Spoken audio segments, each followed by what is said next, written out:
Sir, may mga nag-message lang binabasa ko sa group namin. See you po sa Oriental Mindoro. Uy, may nakasulat pupunta pala kami dun. Meron pala. See you there. Parang nakita ko ngayon sa schedule. Hindi lang ako sure pa. Yung nakita ko kanina sa schedule namin pag uwi is yung FMA, Filipino Music Awards sa 21. Tapos, may personal ganap lang kami the next few days. May kasal kaming pupuntahan. Tapos, 28 is yung Malita, Davao Occidental. Hello po sa lahat ng mga nandito ngayong gabi. Grabing SNM, matatapos na siya. Nakakalungkot sa totoo lang. Kasi ito na yung ginawa namin buong taon, tapos sobrang naging close na nung buong team. So, nakakasipunks na last na yung Perth for a while. Tapos may isa pa kaming super last na talaga, which is in Abu Dhabi. Yung December 2. Yun yung parang grand finale ng Sarili Nating Mundo sa Abu Dhabi. Buong team nandun. So, alam ko parang may pa-fireworks display sila dun. So, exciting na medyo sad kasi syempre matatapos na yung SNM. Pero, exciting pa rin kasi meron tayo nung Araneta concert next year. February 6 and 7 sa Araneta Coliseum. Babalik ako ng Araneta pero this time kasama ko na si Casey. So, the concert title is In Between. So, tatanong sila bakit In Between? It's because sobrang, alam nyo naman, sobrang ibang mundo kami ni Casey. Iba yung tunog niya, iba yung tunog ko, iba yung character niya, iba yung character ko, iba yung vibe nung sa kanya, iba yung vibe nung sa akin. But love and music will bridge that gap. Ano yung nasa gitna nun? That's the in-between. So, nakasulat nga dun sa caption namin, sometimes the best songs are written in the in-betweens. So, yun yung gap na i-bridge natin sa Araneta sa Feb 6 and 7. And medyo, yung magiging kaibaan niya, since iniikot naman namin yung, kasama naman siya sa tour for the whole year, yung tingin ko magiging kaibahan niya sa SNM is, sa SNM kasi, may set ako, tapos may guest si KZ, mga 3 songs. Tapos, almost all of the shows na pinupuntahan namin, natutuwa sila kay KZ, pero medyo bitin pa sila, kulang pa, kasi 3 kanta lang siya dun. So sa in-between, parehas na kami ng number of sets. So, parehas na kami ng number of songs na solo. Tapos, meron kaming isang part na mas maraming songs din kaming iduduet. Kasi sa SNM, isang kanta lang yung dinuet namin, as in palagi lang. At yun na yun. Tapos wala pa kaming batuhan dun. Kasi papasok siya sa kalagitnaan ng song. Tapos after nung palagi, magbababay kami and that's it. Sa in-between, mas marami kaming kanta na magkasama. So, mas maraming duets. And syempre, mas maraming like banter. Kinakabahan ako sa banter na yun kasi feeling ko kung ano-ano nang sasabihin niya. Ano na yun, batuhan na yun ng linya. Iba naman to si Madam. Kitang-kita nyo naman sa mga di ba? Sa SNM natin. May gusto pa ako sabihin aside sabitin sila sa kanya. Sa mga nagtatanong kung kasi di ba Feb 6 and 7 yun. Feb 6 and 7 yung Araneta. Tapos sa mga nagtatanong kung may tour ba to tulad ng SNM, hindi ko alam. Sa totoo lang, hindi ko masasagot kung meron siyang tour. Pero sigurado ako hindi siya ganun kadami kung meron man.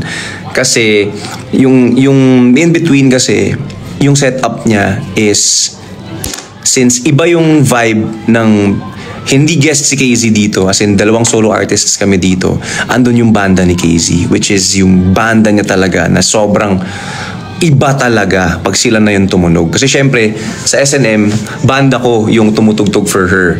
And syempre, nag-a-adjust yung band ko sa tunog niya. Nag-a-adjust din siya sa tunog ng band ko. Pero this time, banda niya talaga to. So, KZ talaga yung maririnig nyo sa part niya dito sa In Between. Yung, kaya ako sinasabi yun kasi kung magiging tour ba to, hindi ko alam kung meron kasi marami kami. Yun, isa yun sa mga dahilan. Medyo marami kami sa tour na to since andun nga yung KZ band, dadagdagan yung entourage namin. So I'm not sure if matutour namin tong show na to. Sa ngayon, we're just really looking forward to doing Araneta sa Feb 6 and 7. So, yun, that answers the question sa mga may mga nagtatanong kasi sa akin kung itutour nyo ba to like SNM? I wanna say yes, but I'm not so sure. Hindi ako sigurado. May mga may mga kailangang ayusin before namin matour to. So,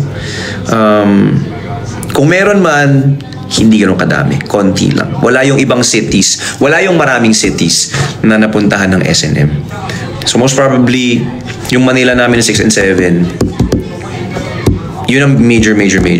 Pero kung meron mang iba pa, hindi ako sure kung may ikot ba namin siya like SNM. Kailan ticket selling? Ticket selling October 30. Malapit na. That's in 10 days. Ano ba ngayon? 20? As in 10 days. October 30, yung ticket selling. We're getting ready. Excited na rin ako. Iniisip ko kung anong pwede namin gawin sa mga songs ko since nagawa na namin sa SNM lahat. So, nag-iisip kami. But for sure, yung part ni KZ, yun yung bang! Kung medyo bitin kayo dun sa part niya sa Sarili Nating Mundo. At lalo, ito pa yung sasabihin ko, sa Manila crowd, sa mga nanood ng SNM or ng Sarili Nating Mundo sa Araneta, Feb 1, 2, 3, nung last year, nung this year, nung February, hindi kumanta si KZ noon ng set, palagi lang. Kung gusto niyo mapanood siya ng buo ngayon at kumanta siya ng own songs niya, ito yun. Ito yung concert na yun. So, from being a guest dito sa SNM, this time, back-to-back na kami.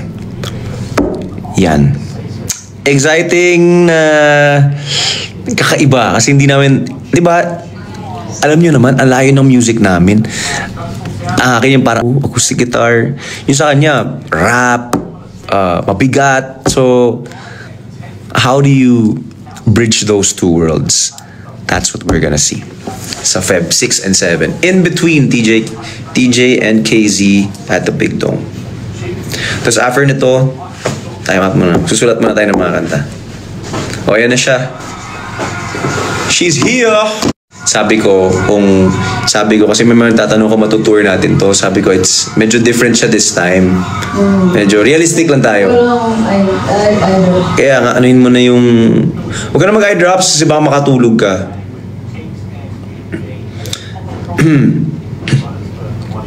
Kailan po ang release ng seat plan? Oh my gosh, hindi ko alam. Baka bukas. Bukas siguro. Speaking of seat plan. Bakit? Kakaiba yung seat plan ito eh. Alam mo, ito pala exciting sa part na to. Abangan nyo yung seat plan. At kung may plano kayo manood ng concert, nung in between, meron kayong mga aabangan na seats. May mga lower box. Basta may mga hindi VIP na Joke lang.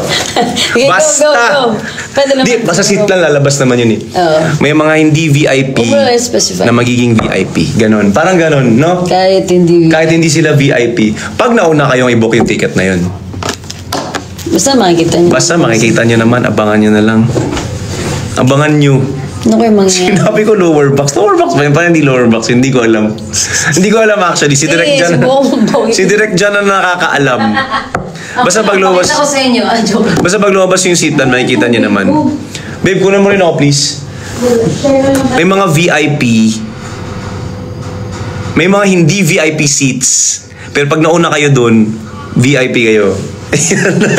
Pag kayo yung nakabook. Pag kayo yung nakapag-book. Parang ganun. Yung seat lang. Pero hindi kasama yung perks. Hindi yung perks, pero yung seat. Hindi VIP yung babayaran mo. Pero, pang. Pang. Pero pang. Pero yun nga. Sana makapunta kayo doon sa Manila na concert sa Feb 6 and 7 kasi nga baka hindi namin siya maikot talaga. Baka hindi lahat. Baka hindi lahat. Sabi ko nga, definitely hindi SNM. Hindi SNM. Hindi SNM. Kasi medyo challenging siya i-mount. Yun pala yung word, challenging.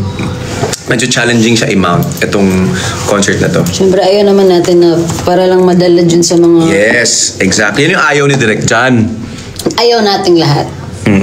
Siya talaga yung ano yung Even with SNM, crusader kasi niyan eh.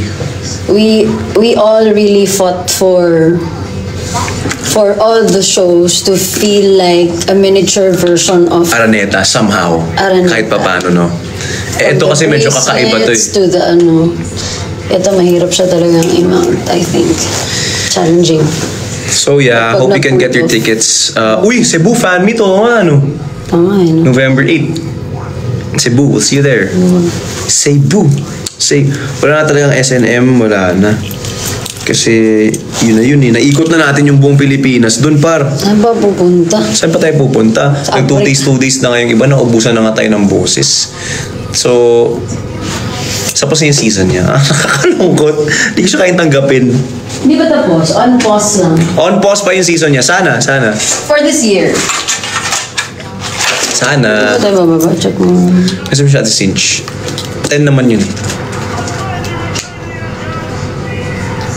Uy, grabe ang dami naman. 3,000. Ang boring pa ng ano ko, ng live ko. Walang tugtog. Ta-da-da-da. Thank you sa heart. Thank you sa mga pa-heart. Yung gitara, pinadala mo na, no? Andyan ba? Wala na. Wala na, no? Kinuha na nila. Sinong pupunta ng ano, in-between concert? Press 1. Patingin. Guys, punta naman kayo. Mga pupunta ng in-between sa February. Press 1. Pag kayo wala. Ano mga gusto niyo makita? What do you mean? What do they expect to see? Ikaw, si baby girl. Gusto na makita. May kita kayo na si baby girl dun.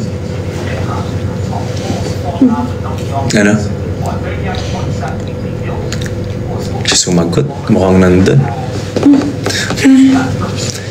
Baby girl. Walang comedy. Ano to? Baby girl. Tinatry ko nang iwan yan sa SNM.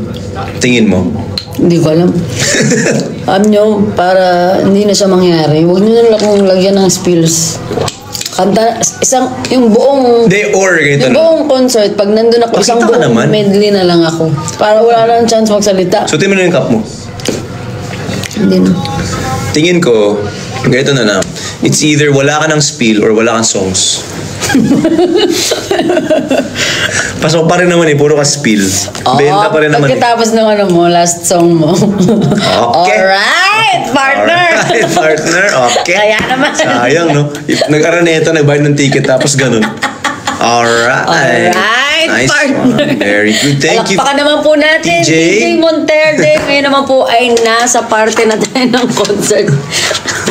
Puro spills. Hep hep! Araneta. Nag-e-pepore.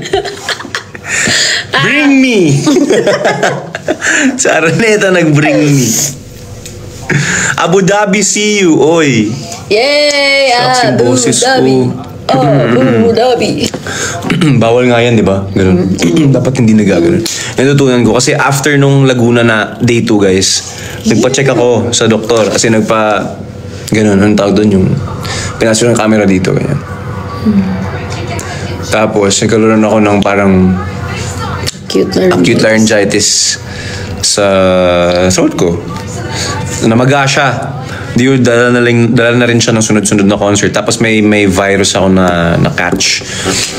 Tapos isa sa mga natutunan ko doon is hindi maganda yung gumanon yung hindi siya maganda sa Gawin mo throat. pa.